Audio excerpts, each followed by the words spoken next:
Hello everyone, welcome to our channel tech thrust. इस video के माध्यम से हम देखेंगे साइंस का पोर्शन देखेंगे जो कि आपका रेलवे का होगा और रेलवे 2024 में जितने भी क्वेश्चन पूछे गए हैं उसका हम संग्रह को देखेंगे जो कि आपका साइंस के चैप्टर से होगा। तो आइए देखते हैं। सबसे फर्स्ट क्वेश्चन हो जाएगा आपका कि CaCl2। क्वेश्चन क्या है कि CaCl2 का सूत्र जो है इकाई द्रव्यमान क्या हो जाएगा। तो देखिए कैल्शियम का यहाँ पे द्रव्यमान कितना होता है। तो कैल्शियम का द्रव्यमान जो होता है आपका कितना होता है। तो कैल्शियम का द्रव्यमान जो होता है आपका 40 होता है। वंस अगेन हम देखते हैं यहाँ पे कैल्शियम का जो हो जाएगा आपका 40 हो जाएगा। और क्लोरीन का द्रव्यमान जो होता है आपका कितना होता है। तो क्लोरीन का द्रव्यमान जो होता है आपका 35.5 होता है। और कैल्शियम के कितने अणु है तो आपका एक अणु हो जाएगा और आपका हो जाएगा 35.5 हो जाएगा किसका। तो कैल्शियम का हो जाता है एक का होता है। तो यहाँ पे कितना दिया गया 2 दिया गया। अब हम इसको कैलकुलेट करेंगे तो जैसे ही हम इसको पूरी तरह से कैलकुलेट करेंगे हमारा कितना आ जाएगा 111U जो हो जाएगा आपका आंसर आ जाएगा। तो ऑप्शन नंबर कौन सा हो जाएगा, सी जो हो जाएगा आपका आंसर हो जाएगा। नेक्स्ट क्वेश्चन देखते हैं। क्वेश्चन नंबर हो जाएगा आपका 2 नंबर।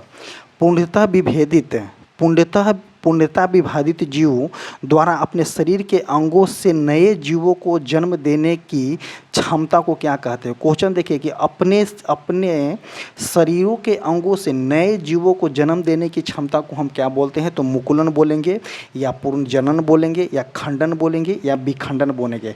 तो देखिए अगर ऐसा बात बोला गया है कि अपने अंगों के मतलब कि जो अंग, जैसे कि आप छिपकली को देखते होंगे तो छिपकली का इनकेस अगर जो उसका पूंछ जो होता है आपका कट जाता है तो वंस अगेन जो है पूंछ जो होता है आपका पुनर्जन्म ले लेता है। तो वही क्वेश्चन यहाँ पे पूछना चाह रहा है कि पुनर्जन्म कौन सा हो, किसका अंग जो होता है अपने जीवों को जन्म देने की शरीर के अंगों से जो होता है नए जीवों को जन्म देने की क्षमता होता है। तो इसका आंसर जो हो जाएगा आपका पुनर्जन्म हो जाएगा।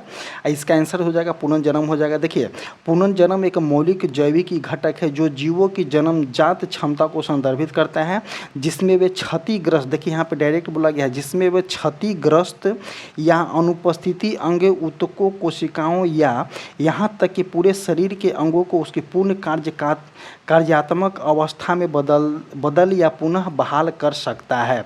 जैसे कि आप छिपकली का पूंछ देख सकते होंगे। हाइड्रा और प्लेनेरिया प्लेटफॉर्म जैसे जीव जो होते हैं उत्पन्न पुनर्योजित क्षमताओं के प्रतीक होते हैं। इन जीवों में चोट लगने पर उसकी कोशिकाओं सक्रिय हो जाती है जिससे एक घटनाओं का क्रम जो होता है, इससे क्रम शुरू होती है जो अंगों की उसकी मूल स्थिति में पूर्णतः वापस लाता है। नेक्स्ट क्वेश्चन देखते हैं। आपका क्वेश्चन नंबर हो जाएगा आपका 3 नंबर क्वेश्चन।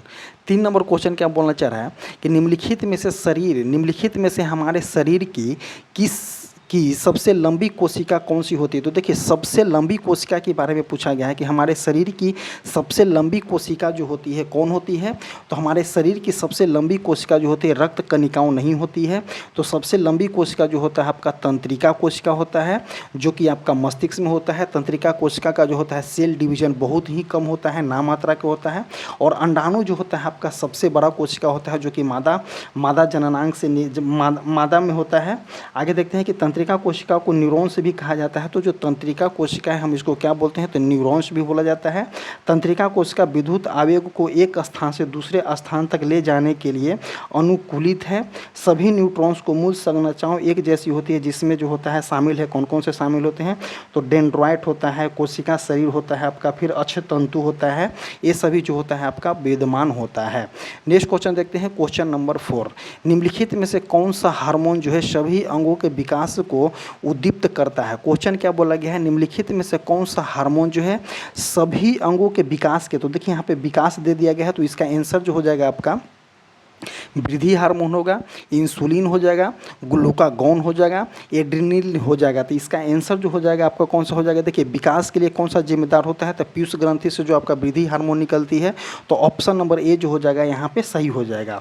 देखिए ग्रोथ हार्मोन को हम जीएच या सोमाटोट्रोपिन कहते हैं जिसे मानव शरीर में मानव ग्रोथ हार्मोन भी कहा जाता है।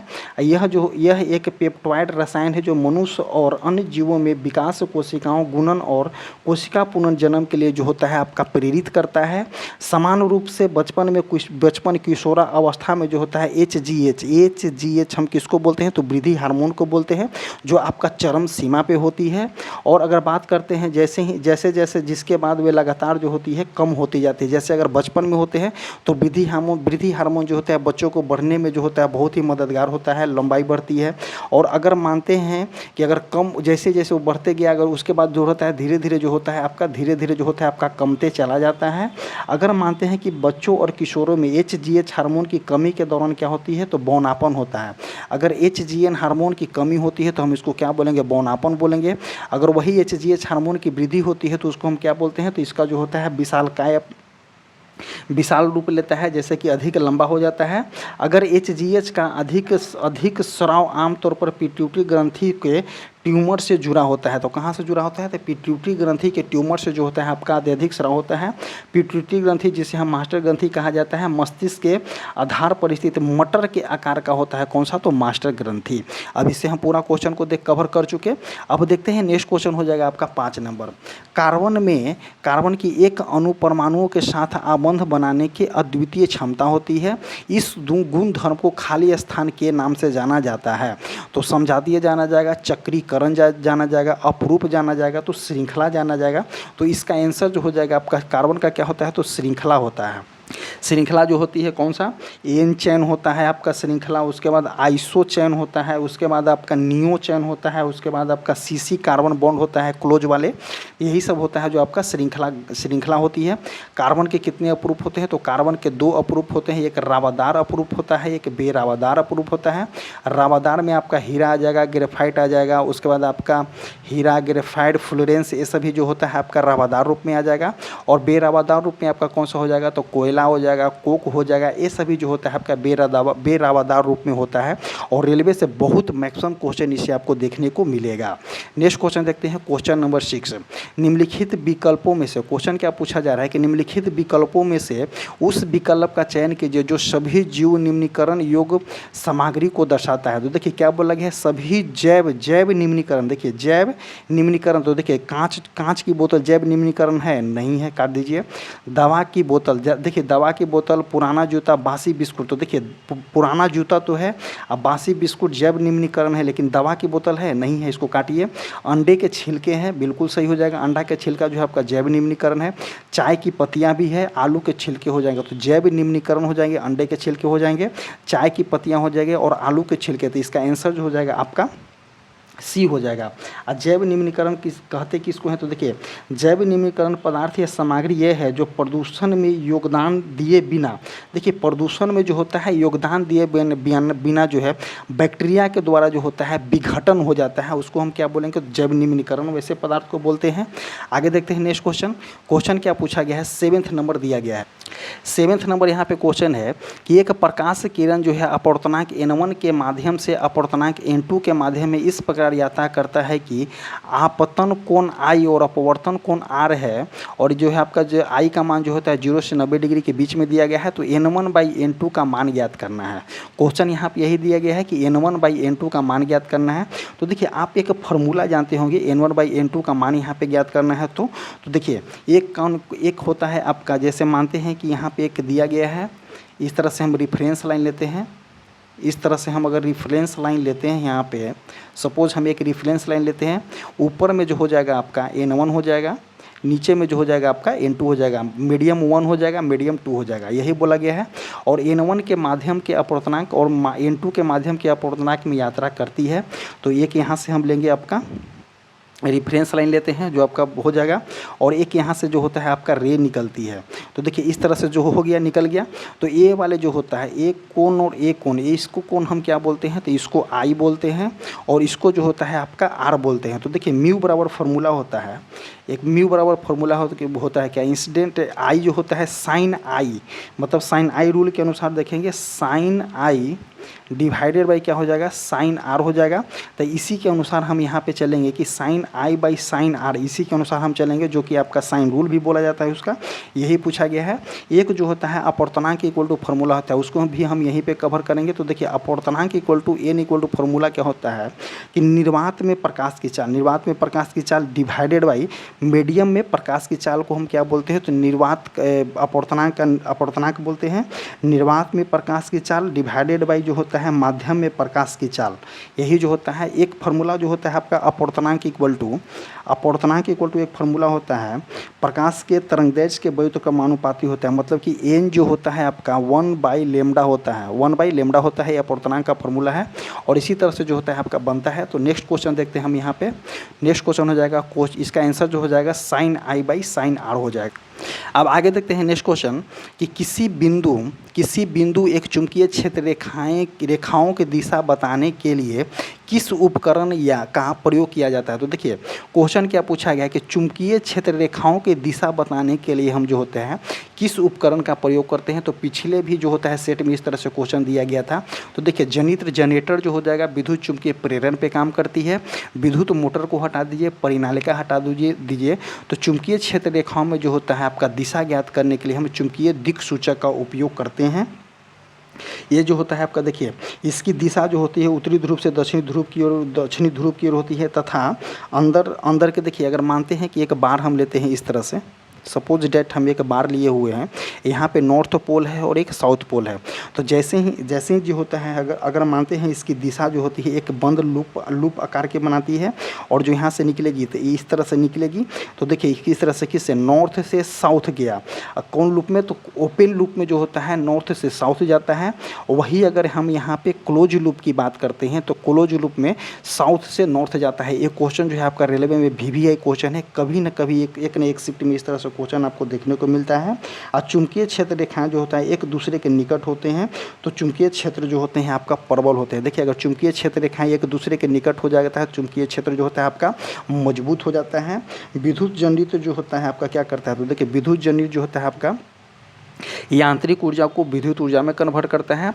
अब विद्युत मोटर जो होता है आपका विद्युत मोटर जो विद्युत ऊर्जा को यांत्रिक ऊर्जा में यहाँ पे कन्वर्ट करता है। और ये सभी क्वेश्चन जो है आपका VVI क्वेश्चन है रेलवे के लिए। अगर ये सभी करके देखते हैं तो आपको बहुत ही मज़ा आने वाला है इस क्वेश्चन में। और आपको बता दें कि बहुत ही इफेक्टिव रोल निभाता है आपका रेलवे के लिए। आइए देखते हैं नेक्स्ट क्वेश्चन 9 नंबर। पृथ्वी और चंद्रमा के बीच गुरुत्वाकर्षण बल के बारे में निम्नलिखित में से कौन सा कथन सत्य है। क्वेश्चन क्या बोल रहा है कि पृथ्वी और चंद्रमा के बीच जो है गुरुत्वाकर्षण बल के बारे में निम्नलिखित में से कौन सा कथन सत्य है। तो जब चंद्रमा पृथ्वी से दूर होती है तो गुरुत्वाकर्षण बल जो होता है आपका विकर्षक होता है। जब चंद्रमा जो होता है पृथ्वी से दूर होती है तो गुरुत्वाकर्षण बल जो होता है आपका आकर्षक होता है। जब चंद्रमा पृथ्वी के करीब होती है तो गुरुत्वाकर्षण बल जो होता है आपका आकर्षक और अधिकतम होता है। जब चंद्रमा पृथ्वी से दूर होती है तो गुरुत्वाकर्षण बल विकर्षक और न्यूनतम होता है। तो आइए देखते हैं कि क्या बोलना चाह रहा है। ये देखिए जब चंद्रमा पृथ्वी के करीब होती है तो गुरुत्वाकर्षण बल जो होता है आपका आकर्षक और अधिकतम होता है। गुरुत्वाकर्षण एक बल इक्वल टू फार्मूला होता है F equal to G capital M1 M2 divided by जो होता है R स्क्वायर होता है। R स्क्वायर जो होता है आपका डिस्टेंस हो जाता है, दो द्रव्यमानों के बीच के डिस्टेंस हो जाता है। नेक्स्ट क्वेश्चन देखते हैं। क्वेश्चन नंबर जो हो जाएगा आपका 10 नंबर हो जाएगा। क्वेश्चन नंबर 10 क्या बोलना चाह रहा है कि निम्नलिखित में से किस यौगिक का उपयोग जो है सोडा अम्ल अग्निशमक में किया जाता है।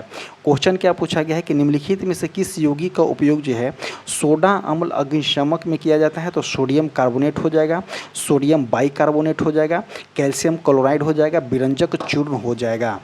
क्वेश्चन क्या बोलना चाह रहा है कि यौगिक का उपयोग जो है सोडा अम्ल जो होता है अग्निशामक के रूप में किसका करते हैं। तो सोडियम कार्बोनेट का करेंगे, सोडियम बाइकार्बोनेट का करेंगे, सोडियम क्लोराइड का करेंगे, कैल्शियम क्लोराइड का करेंगे, विरंजक चूर्ण का करेंगे। तो जब भी हम जो है सोडा अम्ल जो है अग्निशामक के यूज में हम किसका करते हैं तो सोडियम बाइकार्बोनेट का करते हैं। सोडियम बाइकार्बोनेट का फार्मूला होता है NaHCO3 होता है। आगे देखते हैं कि बेकिंग बेकिंग सोडा जो होता है सोडियम बाइकार्बोनेट का समान नाम होता है। यह जो होता है बेकिंग सोडा को हम बेकिंग सोडा, जैसे कि इसको सोडियम बाइकार्बोनेट को बेकिंग सोडा भी बोला जाता है। बेकिंग सोडा को हम जो है आपका खाने वाले सोडा भी बोलते हैं, जैसे कि आपका कुकीज़ में सोडा ब्रेड, क्विक ब्रेड समानता इसका यूज किया जाता है। ये क्रिस्टिकलीय सफ़ेद पाउडर एवं कमज़ोर क्षार के रूप में होता है। अब विरंजक चूर्ण जो होता है आपका कौन सा हो जाएगा, तो विरंजक चूर्ण जो हो जाएगा आपका विरंजक चूर्ण का हो जाएगा CaOCl2 इसका फॉर्मूला हो जाएगा। नेक्स्ट क्वेश्चन देखते हैं। क्वेश्चन हो जाएगा कि स्थलीय परितंत्र में हरे पौधे और ऊर्जा का कितना प्रतिशत ग्रहण किया जाता है। तो देखिए स्थलीय परितंत्र जो होता है हरे पौधे और सौर ऊर्जा का कितना प्रतिशत जो होता है आपका ग्रहण करता है। तो इसका आंसर जो हो जाएगा आपका कितना ग्रहण करता है, तो आपका 1% जो होता है ग्रहण करता है। पौधे सूर्य की विकिरण ऊर्जा का प्रकाश संश्लेषण का उपयोग करके ऊर्जा का उत्पादन करता है। खाद्य श्रृंखला में प्रत्येक स्तर पर 10% ऊर्जा अवशोषित होती है। लिंडमान के नियम के अनुसार जो है खाद्य स्तर के प्रत्येक पोषण स्तर पर 10% ऊर्जा का प्रवाह जो होता है अग्र दिशा में होता है।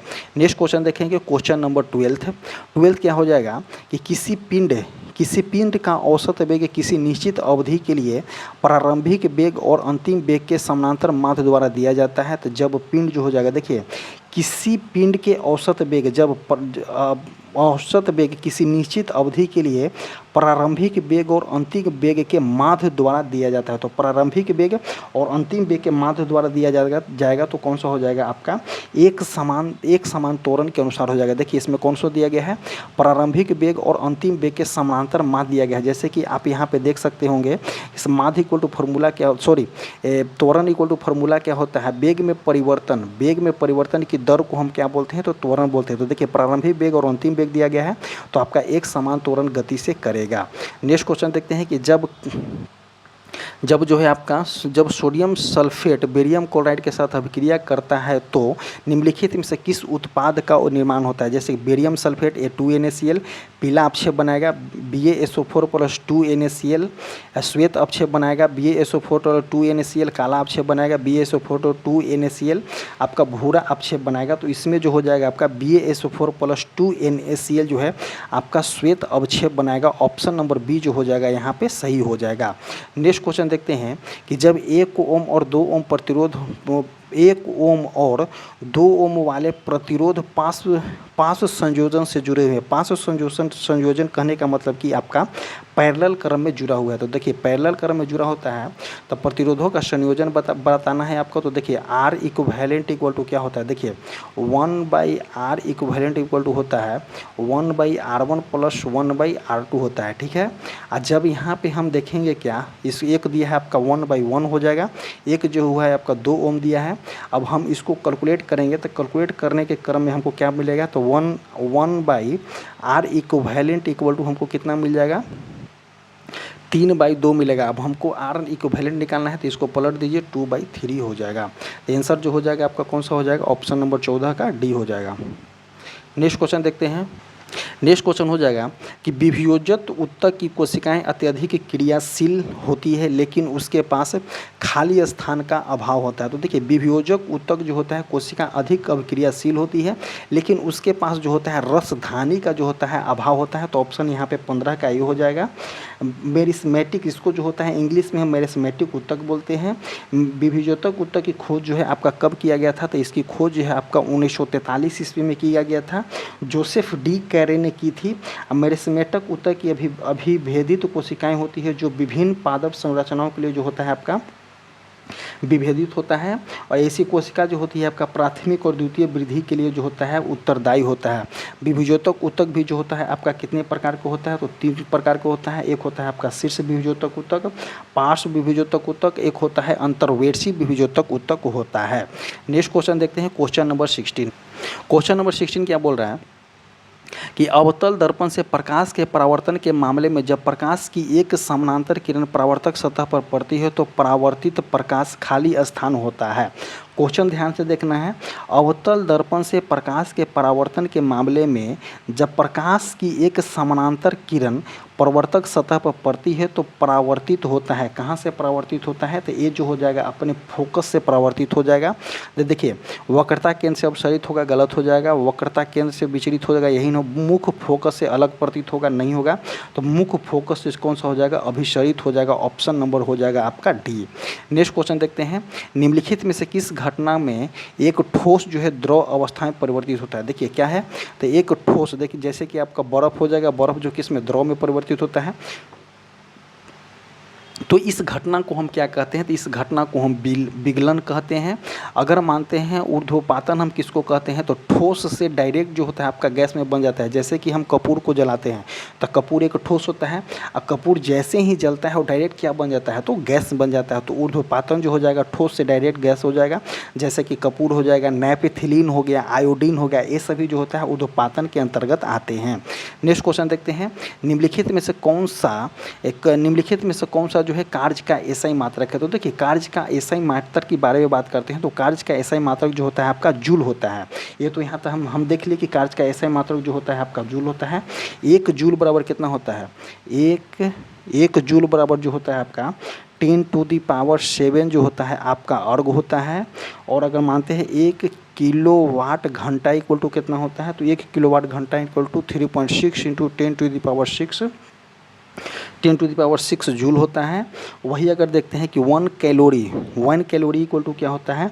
तो 4.25 जूल होता है। और 1 जूल इक्वल टू कितना होता है? तो आपका 0.24 कैलोरी होता है। ये जिस ग्राफ को ध्यान में देखे रखिएगा। नेक्स्ट क्वेश्चन देखते हैं कि 1 बिलियन में 250 ग्राम पानी में 25 ग्राम कॉपर क्लोराइड लवण है। बिलियन के द्रव्यमान प्रतिशत के संदर्भ में बिलियन की सांद्रता का परिकल्पना करना है। तो इसका एक फार्मूला होता है। फार्मूला क्या होता है कि विलेय की मात्रा, तो देखिए इसमें कौन सा है? 250 ग्राम पानी है तो ये कौन सा हो जाएगा? एक प्रकार का विलायक हो जाएगा। और 25 ग्राम कौन सा हो जाएगा? तो इसमें कॉपर क्लोराइड लवण जो है आपका विलेय हो रहा है, मतलब कि जल में घुल रहा है।